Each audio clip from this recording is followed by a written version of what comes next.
नमस्कार दोस्तों, मेरा नाम अभिषेक है। आप देख रहे हैं आपका अपना चैनल सेटलमेंट टीवी। अगर अभी तक आपने चैनल को सब्सक्राइब नहीं किया तो नीचे आपको ये सब्सक्राइब बटन दिखाई दे रहा होगा, उसको प्रेस कर लीजिएगा। उसके बगल में एक बेल आइकन भी होता है, उसको भी प्रेस कीजिएगा, जिससे कि मैं कोई भी वीडियो डालूं सबसे पहले नोटिफिकेशन आपके पास पहुंच जाए। दोस्तों, आज की वीडियो बहुत ही इंपॉर्टेंट है उन लोगों के लिए जो फर्जी लोन एप्लीकेशन के हैरेसमेंट से परेशान हैं। देखिए, मेरे पास मल्टीपल कॉल्स आ रहे हैं, मल्टीपल मैसेजेज आ रहे हैं, बहुत सारे लोग मुझसे तरह तरह के सवाल पूछ रहे हैं। और उसमें सबसे ज़्यादा पूछे जाने वाला सवाल है कि अगर फर्जी लोन एप्लीकेशन के द्वारा हैरेसमेंट किया जाता है या हमारे गंदे फोटो वीडियो वायरल किए जाते हैं, तो इससे बचने का तरीका क्या है, और अगर फर्जी लोन एप्लीकेशन हमारे डेटा का मिसयूज करते हैं तो कैसे हम इससे बच सकते हैं। तो ये सवाल मेरे पास बहुत बार आता है। जो लोग मुझसे इंस्टाग्राम पर कनेक्टेड हैं वो लोग जानते होंगे मैं बहुत कम रिप्लाई दे पाता हूँ। भाई, मेरे पास दिन भर में 100-200 मैसेजेस आते हैं इंस्टाग्राम पर, सबका रिप्लाई देना संभव नहीं है। और कुछ लोगों का रिप्लाई अधूरा भी रह जाता है, मैं रिप्लाई करते करते किसी काम में लग जाता हूँ, तो वो रिप्लाई अधूरा रह जाता है। लेकिन वीडियो में जो भी बातें बताता हूँ मैं एकदम पूरी स्पष्ट रूप से क्लियर बताता हूँ, बिल्कुल मतलब कुछ भी छुपाता नहीं हूँ।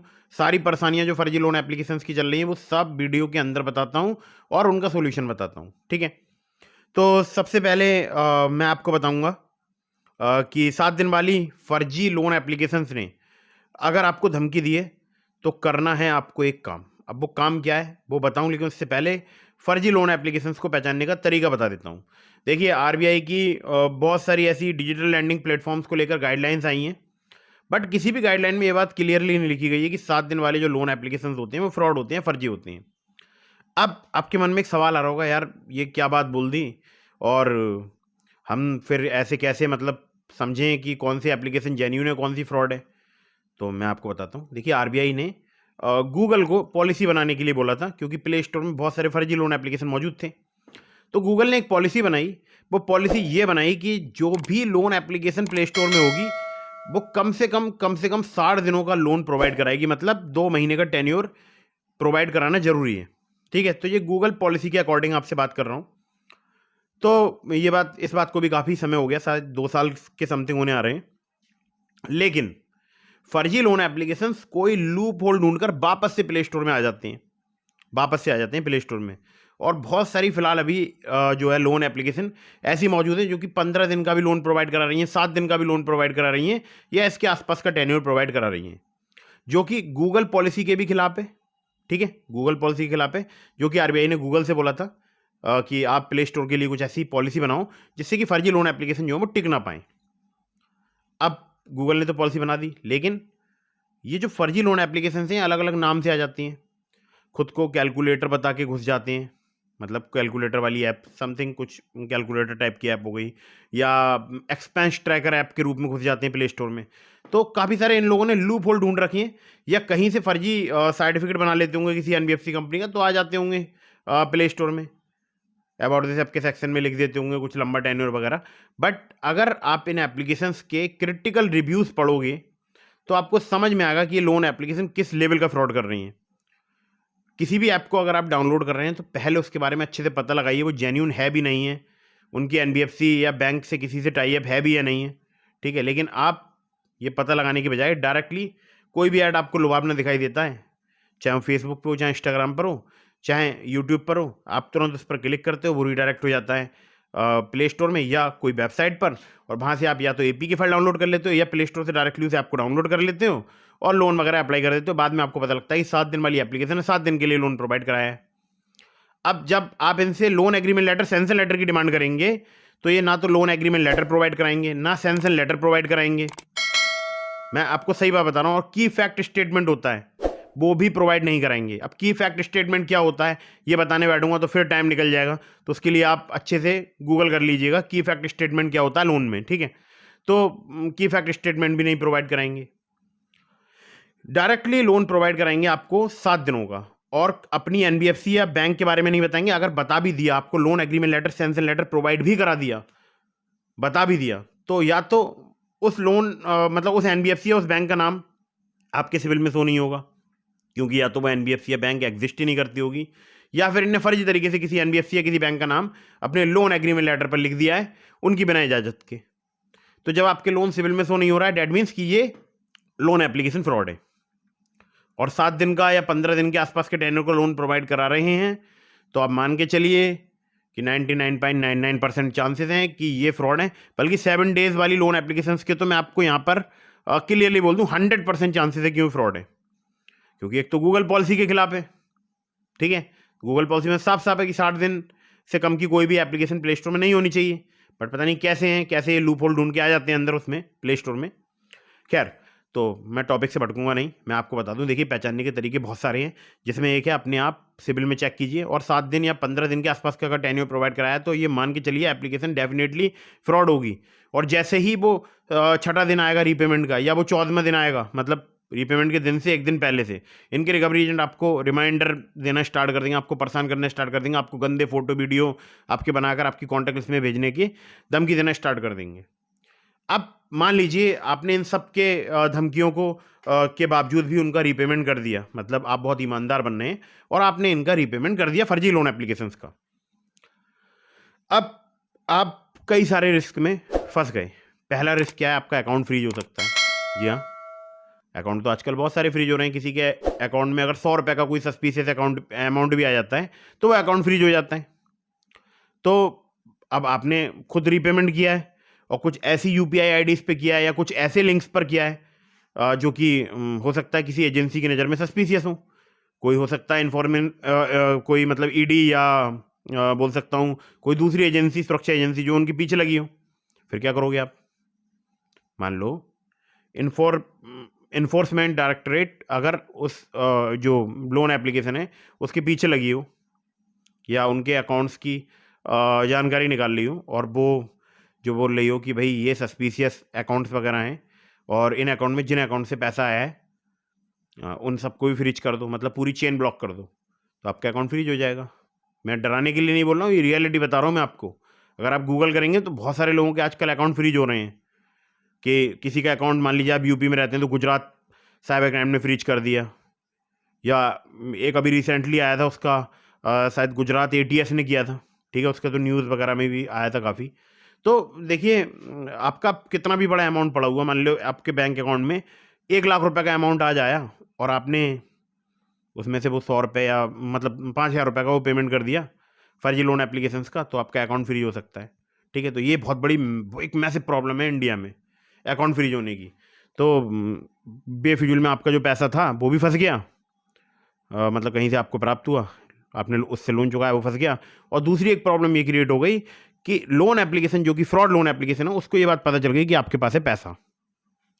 अब आपके पास पैसा है तो आपसे वसूली की जाए। अब आपके मन में आ रहा होगा यार लोन देते हैं तो उसका पैसा लेते हैं, लेते तो हैं, ये बात तो मैं भी मानता हूँ, लेकिन कितना लेते हैं, कितना इंटरेस्ट लेते हैं, ये भी तो एक सीमा ही तो है ना कि भाई ऐसा थोड़ा ना किसी के जो है, मान लीजिए किसी को आप 5,000 रुपये दे रहे हो और 15 दिन में या 7 दिन में उससे 10,000 रुपये वसूलोगे। यही तो करते हैं फर्जी लोन एप्लीकेशन। अगर आप इनसे लोन अप्लाई करोगे और अगर आपने सपोज डैट कि 9,000 रुपये का, आपने 10,000 रुपये का लोन अप्लाई किया, तो आपके बैंक अकाउंट में आएंगे 5,000 या 6,000 रुपये के आसपास।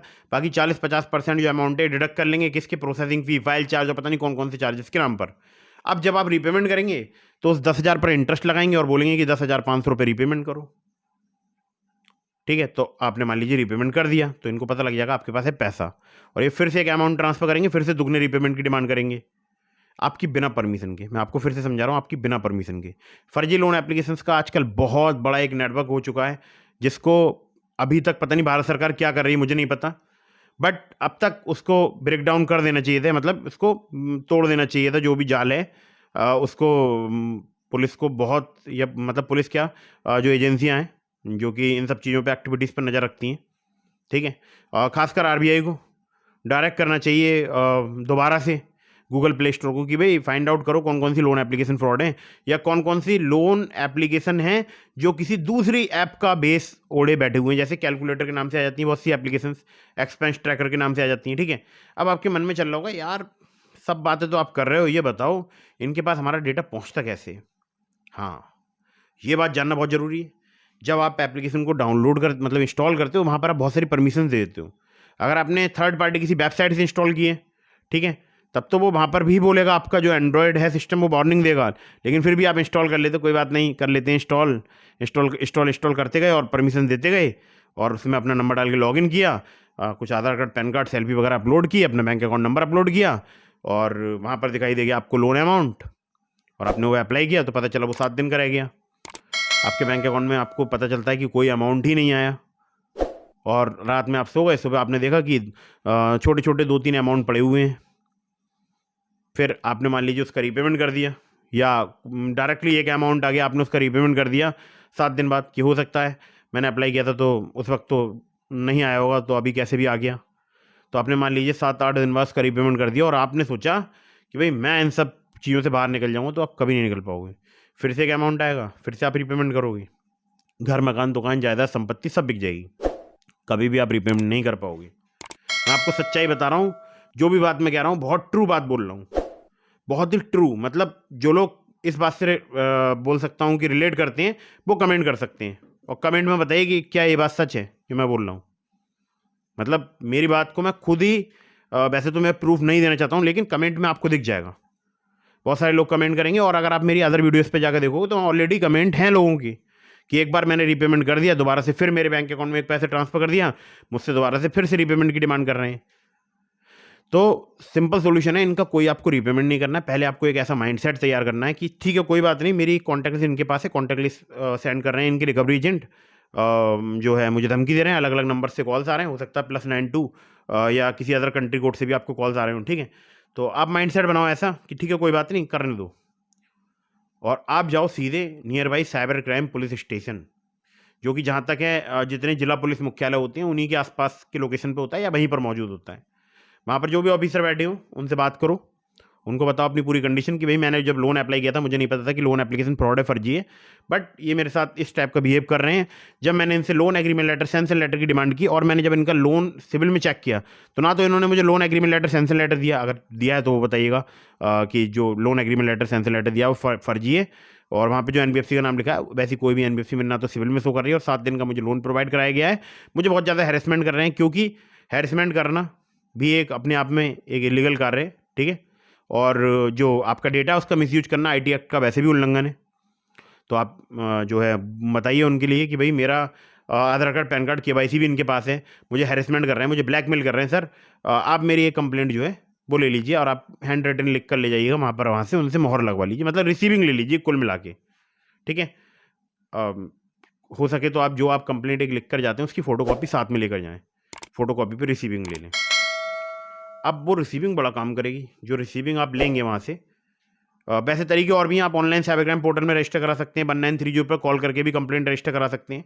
तो ऑनलाइन जो साइबर क्राइम पोर्टल में आप रजिस्टर कराएंगे उसके लिए एक प्रोसेस ये है कि जो आपने कंप्लेंट रजिस्टर कराई है ऑनलाइन, उसकी आपको हार्ड कॉपी 72 आवर्स के अंदर अंदर जो भी वहाँ पर जो है ऑफिसर अपॉइंट होंगे उनको प्रोवाइड करानी होगी। मतलब आपकी जो कंप्लेंट होगी उसमें जो भी ऑफिसर अपॉइंट होंगे उनको प्रोवाइड करानी होगी विदिन 72 आवर्स, तब उसमें जाके जो है मतलब आगे कार्रवाई होगी, ठीक है। खैर, तो ये तो हो गया ऑनलाइन का तरीका। और जो ऑनलाइन आप कंप्लेंट रजिस्टर कराते हैं वो भी आपके नियर बाई पुलिस स्टेशन या near by cyber crime police station तक फॉरवर्ड कर दी जाती है। अगर आपको नहीं पता आपके आसपास साइबर क्राइम पुलिस स्टेशन कहाँ है, तो नियर बाई जो पुलिस स्टेशन है वहाँ पर जाकर आप पता कर सकते हैं, या साइबर क्राइम पुलिस स्टेशन वाले बोलते हैं अपने नियर बाई पुलिस स्टेशन में ये कंप्लेंट दे दो, तो वहाँ पर भी आप दे सकते हैं, ठीक है। कोई इसमें टेंशन वाली बात नहीं है। तो ठीक है, आपने कंप्लेंट रजिस्टर करा दी, उसके बाद कंप्लेंट की कॉपी सबको सेंड कर दो, जितने भी आपके कॉन्टैक्ट में लोग हैं। अगर आप नहीं बताना चाहते हो आपने लोन वगैरह लिया है तो आप उतना पार्ट ब्लर कर दीजिएगा, जहाँ पर लोन ऐप लिखा है या जहाँ पर लोन के बारे में लिखा है उस पार्ट को ब्लर कीजिए, सबको उसकी फ़ोटो सेंड कर दीजिए जो आपको रिसीविंग मिली है, और बता दीजिए सबको कि मेरे साथ एक साइबर फ्रॉड हो गया, इसकी मैंने पुलिस कंप्लेंट रजिस्टर करा दी। अगर आपके पास मुझसे संबंधित कोई कॉल, फोटो, वीडियो, मैसेज आता है, इसे इग्नोर कीजिएगा और उस नंबर को ब्लॉक कीजिएगा। अगर कोई मेरे बारे में जानकारी जानना चाहता है तो आप बोलिएगा कि आप मुझे नहीं जानते हैं, ठीक है, और उस नंबर को ब्लॉक कर दीजिएगा। बस इतनी आपको मैसेज देना है अपनी पूरी कॉन्टैक्ट लिस्ट में। व्हाट्सएप पर आपको स्टेटस पर वही फ़ोटो लगाना है कंप्लेंट का, और अपने डीपी पर भी हो सके तो लगा लीजिए, ठीक है। स्क्वायर साइज में बना लीजिएगा उस फोटो को और डीपी पर अपने लगा लीजिएगा, व्हाट्सएप डीपी पर। उसके बाद अपना व्हाट्सएप बंद करो और नंबर स्विच ऑफ करो, ठीक है। अब इनको भेजने दो, ये एक दिन भेजेंगे आपका कोई, मान लीजिए इन्होंने बना भी दिया कोई गंदा फोटो है, गलत फोटो, तो ये क्या ही कर लेंगे, भेजेंगे किसी के पास। सब आजकल सब जानते हैं एआई का ज़माना है, एआई से कुछ भी बन सकता है। लोगों के बहुत ही गलत तरीके के क्लिप्स वगैरह वायरल हो रहे हैं, तो जब लोगों को पता चल जाएगा कि हाँ जो है इसने एक तो कंप्लेंट रजिस्टर करा रखी है, और आजकल तो ज़्यादातर लोगों को तो पता ही कि ऑनलाइन साइबर फ्रॉड कितना हो रहा है, तो आपको बिल्कुल डरने घबराने की ज़रूरत नहीं, चाहे आप मेल हो चाहे आप फीमेल हो, बिल्कुल स्ट्रॉन्ग बन के आपको रहना है, डटे रहना है, अपने घर वालों के साथ ज़रूर लें, ठीक है? पुलिस जो आपको इंस्ट्रक्शंस प्रोवाइड कराती है उसको फॉलो करें और इनसे बिल्कुल भी घबरा के इनका पेमेंट ना करें, खासकर 7 दिन और 15 दिन वाली जो लोन एप्लीकेशन है इनका। इनसे रीज़न मांगिए, अगर ये आपको कॉल करते हैं तो जैसे ही आप इनसे रीज़न मांगिए, इनके जो रिकवरी एजेंट है बहुत एग्रेसिव रूप में आपका एक गंदा फोटो भेजेंगे आपके पास और बोलेंगे कि अगर तूने पेमेंट नहीं किया तो हम तेरे फोटो वायरल कर देंगे, और अगर आपने एक बार गलती कर दी पेमेंट करके डर के, तो पता नहीं आगे कब तक वो आपको हैरेसमेंट करते रहेंगे। मैं आपको सच्चाई बता रहा हूँ ये। अब आपके मन में आ रहा होगा ठीक है, हमने सबको वो कंप्लेंट की कॉपी भेज दी और व्हाट्सएप बंद कर दिया, नंबर स्विच ऑफ कर दिया, तो अब आगे क्या? आगे ये होगा कि इनके रिकवरी एजेंट फिर से आपको एक मैसेज करेंगे, तो जब आपके पास वो मैसेज करेंगे आपका व्हाट्सएप होगा बंद, उसमें आएगा सिंगल चेक मार्क, ठीक है? फिर आपकी कॉन्टैक्ट लिस्ट में कॉन्टैक्ट करेंगे, किसी को एक को व्हाट्सएप करेंगे, उसको ऑलरेडी पता होगा कि भाई आपके साथ में एक फ्रॉड हो चुका है, ठीक है? अब जब उसको पता होगा तो वो उनको कोई रिस्पॉन्स प्रॉपर देगा नहीं, ऐसी वो दूसरे को करेंगे, ऐसी तीसरे को करेंगे, 1-2 दिन तक करेंगे, प्रॉपर रिस्पॉन्स मिलेगा नहीं, बात खत्म। मैं आपको सच्चाई बता रहा हूँ, यही होता है। और मैं आपको एक बात और बताऊँ, फिर इनको ध्यान आएगा 1 हफ्ते बाद कि मुझे किसी से रिकवरी करनी है, फिर ये आपके पास कॉल करेंगे 1 हफ्ते बाद, फिर आपका नंबर स्विच ऑफ होगा, सिंगल चेक मार्क आ रहा होगा, डबल चेक मार्क आएगा नहीं, मतलब मैसेज डिलीवर्ड ही नहीं होगा आपके पास, आपके नंबर पे कॉल करेंगे, नंबर स्विच ऑफ होगा। फिर करेंगे आपकी कॉन्टैक्ट लिस्ट में किसी को मैसेज कि भाई इस शख्स को जानते हो, इसने हमसे पैसे ले रखा है, उसको ऑलरेडी पता होगी आपने कंप्लेंट रजिस्टर करा रखी है, फिर इनको नेगेटिव रिस्पॉन्स मिलेगा। तो इनके पास सिर्फ आप ही नहीं हो जिनसे इनको रिकवरी करनी है, लाखों लोग हैं जिनको लूट रहे हैं, ठीक है? तो इनसे डरने घबराने की जरूरत नहीं है, इनसे डटकर मुकाबला करो, कोई इनका रिपेमेंट मत करो। अगर आपको जेन्युइन ट्रस्टेड एनबीएफसी या बैंक रजिस्टर्ड लोन एप्लीकेशन से लोन चाहिए तो मैंने आपको डिस्क्रिप्शन में बहुत सारे एप्लीकेशन के लिंक दिए हैं, लेकिन वहाँ से लोन अप्लाई कर रहे हो तभी कीजिएगा जब आपको अर्जेंट या इमरजेंसी नीड हो, और terms and condition, loan agreement letter, sanction letter जरूर ध्यान से पढ़िएगा, ठीक है? जितने भी लिंक मैं आपको डिस्क्रिप्शन में दे रहा हूँ लोन एप्लीकेशंस के, सभी एनबीएफसी या बैंक रजिस्टर्ड एप्लीकेशन, उनका लोन समय पर चुकाइएगा, टर्म्स एंड कंडीशन जरूर पढ़िएगा, ठीक है? वहाँ से आप लोन वगैरह अप्लाई कर सकते हो, लेकिन किसी भी फर्जी लोन एप्लीकेशन का लोन आपको नहीं चुकाना है। जेन्युइन ट्रस्टेड एनबीएफसी या बैंक रजिस्टर्ड लोन एप्लीकेशन का लोन आपको हमेशा चुकाना है, ठीक है? और मैंने आपको टेलीग्राम चैनल का लिंक दे दिया है, उसको ज्वाइन कीजिएगा। और अगर आपके मन में कोई भी सवाल है, आप मुझे इंस्टाग्राम पर फॉलो करके डीएम के माध्यम से भी अपने सवालों के जवाब ले सकते हैं, और आप चाहें अगर डायरेक्टली मुझसे कॉल पर बात कर सकते हैं। इसके लिए आपको क्या करना होगा, चैनल की मेंबरशिप ज्वाइन बटन पर आपको क्लिक करना होगा, और मेंबर चैनल का अगर आप बनते हैं तो आप मुझसे डायरेक्टली कॉल पर बात कर पाएंगे, और कमेंट बॉक्स में भी आपने सवाल पूछ सकते हैं। तो वीडियो कर दीजिएगा लाइक, चैनल को कर दीजिएगा सब्सक्राइब। मिलता हूँ फिर किसी इंटरेस्टिंग वीडियो में, फिर किसी इंटरेस्टिंग टॉपिक के साथ। तब तक के लिए जय हिंद, वंदे मातरम।